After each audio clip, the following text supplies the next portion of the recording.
जय श्री कृष्ण। मैं शुभांगी रांदड़ मेरे चैनल में आप सभी का स्वागत करती हूँ। आज मैं आपको भगवद गीता जैसे महान ग्रंथ के अध्यायों का स्मरण सरल हिंदी भाषा में अवगत कराने का प्रयास कर रही हूँ। तीसरा अध्याय, कर्म योग। जय श्री कृष्ण। इस पर अर्जुन ने प्रश्न किया कि हे जनार्दन, यदि कर्मों की अपेक्षा ज्ञान आपके श्रेष्ठ मान्य है तो फिर हे केशव, मुझे भयंकर कर्म में क्यों लगाते हैं तथा आप मिले हुए से वचन से मेरी बुद्धि को मोहित सी करते हैं। इसलिए उस एक बात को निश्चय करके कहिए कि जैसे मैं कल्याण को प्राप्त हूँ। इस प्रकार अर्जुन के पूछने पर भगवान श्री कृष्ण महाराज बोले, हे निष्पाप अर्जुन, इस लोक में दो प्रकार की निष्ठा मेरे द्वारा पहले कही गई है, ज्ञानियों की ज्ञान योग से और योगियों की निष्काम कर्म योग से। परंतु किसी भी मार्ग के अनुसार कर्मों को स्वरूप से त्यागने की आवश्यकता नहीं है, क्योंकि मनुष्य न तो कर्मों के न करने से निष्कर्मता को प्राप्त होता है और न कर्मों को त्यागने मात्र से भगवता साक्षात्कार रूप सिद्धि को प्राप्त होता है तथा सर्वथा कर्मों का स्वरूप से त्याग हो भी नहीं सकता, क्योंकि कोई भी पुरुष किसी काल में क्षण मात्र भी बिना कर्म किए नहीं रहता है। निसंदेह सभी पुरुष प्रकृति से उत्पन्न हुए गुणों द्वारा परवरिश हुए कर्म करते हैं। इसलिए जो मूढ़ बुद्धि पुरुष कर्मेंद्रियों को हठ से रोककर इंद्रियों के भोगों को मन से चिंतन करता रहता है, वह मिथ्याचारी अर्थात दंभी कहा जाता है। और हे अर्जुन, जो पुरुष मन से इंद्रियों को वश में करके अनासक्त हुआ कर्मेंद्रियों से कर्मयोग का आचरण करता है, वह श्रेष्ठ है। इसलिए तू शास्त्र विधि से नियत किए हुए स्वधर्म रूप कर्म को कर, क्योंकि कर्म न करने की अपेक्षा कर्म करना श्रेष्ठ है तथा कर्म न करने से तेरा शरीर निर्वाह भी नहीं सिद्ध होगा। हे अर्जुन, बंधन के भय से भी कर्मों का त्याग करना योग्य नहीं है, क्योंकि यज्ञ अर्थात विष्णु के निमित्त किए हुए कर्म के सिवा अन्य कर्म में लगा हुआ ही यह मनुष्य कर्मों द्वारा बंधता है। इसलिए हे अर्जुन, आसक्ति से रहित हुआ उस परमेश्वर के निमित्त कर्म का भली प्रकार आचरण कर। कर्म न करने से तू पाप को भी प्राप्त होगा, क्योंकि प्रजापति ब्रह्मा ने कल्प के आदि में यज्ञ सहित प्रजा को रचकर कहा कि इस यज्ञ द्वारा तुम लोग बुद्धि को प्राप्त हो और वह यज्ञ तुम लोगों को इच्छित कामनाओं के देने वाला होवे तथा तुम लोग इस यज्ञ द्वारा देवताओं की उन्नति करो और वे देवता लोग तुम लोगों की उन्नति करें। इस प्रकार आपसे कर्तव्य समझकर उन्नति करते हुए परम कल्याण को प्राप्त होंगे तथा यज्ञ द्वारा बढ़ाए हुए देवता लोग तुम्हारे लिए बिना मांगे ही प्रिय भोगों को देंगे। उनके द्वारा दिए हुए भोगों को जो पुरुष इनके लिए बना दिए ही भोगता है, वह निश्चय चोर है। कारण कि यज्ञ से शेष बचे हुए अन्न को खाने वाले श्रेष्ठ पुरुष सब पापों से छूटते हैं, और जो पापी लोग अपने शरीर पोषण के लिए ही पकाते हैं, वे तो पाप के ही खाते हैं, क्योंकि संपूर्ण प्राणी अन्न से उत्पन्न होते हैं और अन्न की उत्पत्ति वृष्टि से होती है तथा वृष्टि यज्ञ से होती है, और वह यज्ञ कर्मों से उत्पन्न होने वाला है तथा उस कर्म को तू वेद से उत्पन्न हुआ जान, और वेद अविनाशी परमात्मा से उत्पन्न हुआ है। इससे सर्वव्यापी परम अक्षर परमात्मा सदा ही यज्ञ में प्रतिष्ठित है।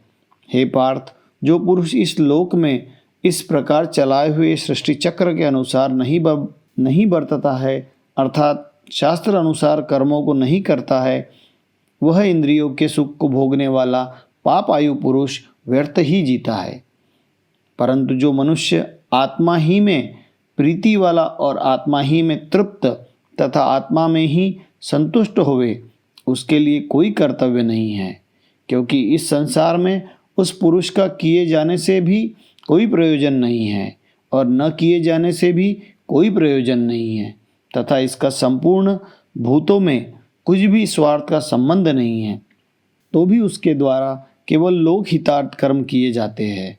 इससे तू अनासक्त हुआ निरंतर कर्तव्य कर्म का अच्छी प्रकार आचरण कर, क्योंकि अनासक्त पुरुष कर्म करता हुआ परमात्मा को प्राप्त होता है। इस प्रकार जनकादि ज्ञानी जन भी आसक्ति रहित कर्म द्वारा ही परम सिद्धि को प्राप्त हुए हैं।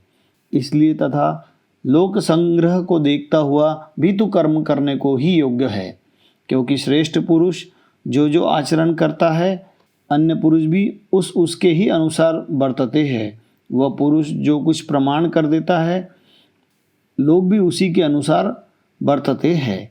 इसलिए हे अर्जुन, यद्यपि मुझे तीनों लोकों में कुछ भी कर्तव्य नहीं है तथा किंचित भी प्राप्त होने योग्य वस्तु अप्राप्त नहीं है, तो भी मैं कर्म में ही बरतता हूँ, क्योंकि यदि मैं सावधान हुआ कदाचित कर्म में न बरतूँ तो हे अर्जुन, सब प्रकार से मनुष्य मेरे बर्ताव के अनुसार बरतते हैं, अर्थात बरतने लग जाएं, तथा यदि मैं कर्म न करूं तो यह सब लोग भ्रष्ट हो जाएं और मैं वर्ण संकर का करने वाला होऊं तथा इस सारी प्रजा को हनन करूं, अर्थात मारने वाला बनूं। इसलिए हे भारत, कर्म में आसक्त हुए अज्ञानी जन जैसे कर्म करते हैं, वैसे ही अनासक्त हुआ विद्वान भी लोक शिक्षा को चाहता हुआ कर्म करे। ज्ञानी पुरुष को चाहिए कि कर्मों में आसक्ति वाले अज्ञानियों की बुद्धि में भ्रम अर्थात कर्मों में अश्रद्धा उत्पन्न न करे, किंतु स्वयं परमात्मा के स्वरूप में स्थित हुआ और सब कर्मों को अच्छी प्रकार करता हुआ उनसे भी वैसे ही करवाए। हे अर्जुन, वास्तव में संपूर्ण कर्म प्रकृति के गुणों द्वारा किए हुए हैं, तो भी अहंकार से मोहित हुए अंतकरण वाला पुरुष मैं करता हूँ ऐसा मान लेता है। परंतु हे महाभाव, गुण विभाग और कर्म विभाग के तत्व को जानने वाला ज्ञानी पुरुष संपूर्ण गुणों में बरतते हैं ऐसे मानकर नहीं आसक्त होता है, और प्रकृति के गुणों से मोहित हुए पुरुष गुण और कर्मों में आसक्त होते हैं। उन अच्छी प्रकार न समझने वाले मूर्खों को अच्छी प्रकार जानने वाला ज्ञानी पुरुष चलायमान न करे। इसलिए हे अर्जुन, तू ध्याननिष्ठ चित्त से संपूर्ण कर्मों को मुझसे समर्पण करके आशा रहित और ममता रहित होकर संताप रहित हुआ युद्ध कर। हे अर्जुन, जो कोई भी मनुष्य दोष बुद्धि से रहित और श्रद्धा से युक्त हुए सदा ही मेरे इस मत के अनुसार बरतते हैं, वे पुरुष संपूर्ण कर्मों से छूट जाते हैं, और जो दोष दृष्टि वाले मूर्ख लोग इस मेरे मत के अनुसार नहीं बरतते, उन संपूर्ण ज्ञानों में मोहित चित्त वालों को तू कल्याण से ही भ्रष्ट हुए ही जान। क्योंकि सभी प्राणी प्रकृति को प्राप्त होते हैं, अर्थात अपने स्वभाव से परवश हुए कर्म करते हैं।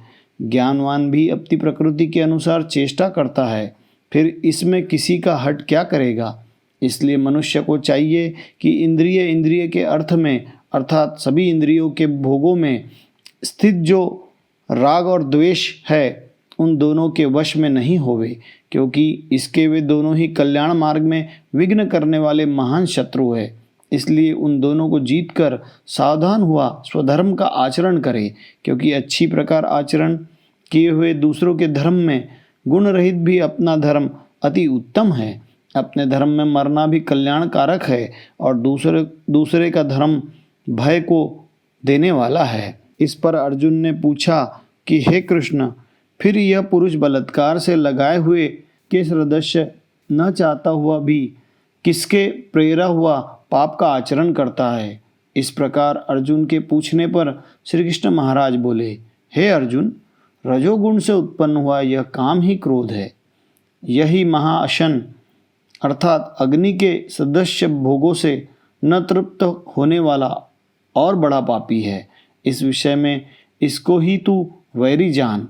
जैसे धुएं से अग्नि और मल से दर्पण ढका जाता है तथा जैसे जेरेस गर्भ ढका हुआ है, वैसे ही उस काम के द्वारा यह ज्ञान ढका हुआ है।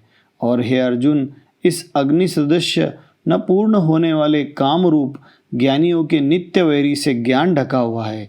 इंद्रिया, मन और बुद्धि इस काम में वास स्थान कहे जाते हैं और यह काम इन मन, बुद्धि और इंद्रियों द्वारा ही ज्ञान को आच्छादित करके इस जीवात्मा को मोहित करता है।